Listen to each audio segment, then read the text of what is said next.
让我们喜迎新议长。初来乍到，给大家带了点土特产。来，大家如果觉得好的话，可以带回去给你们娘子吃啊。不够的话，我可以再叫他们送过来。一上任就有见面礼，我以前怎么就没遇到这么好的领导？钱呢，就从你们当月的月俸里面扣。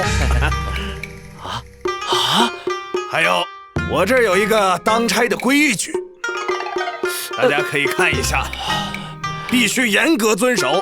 若有违反，也很简单，每违反一次，罚银1两。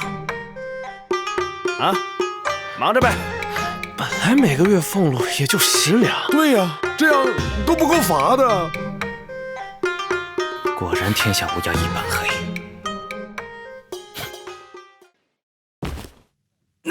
怎么今天喝这么多酒啊？今儿我略施小计，让兄弟们不用受罚，他们请我的。就你聪明。那当然，我还答应了他们，要让议长把克扣他们的俸禄都吐出来。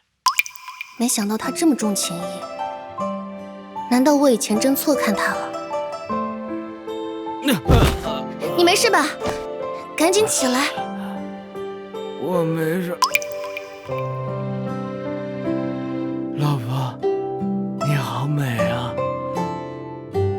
起来，床上坐着。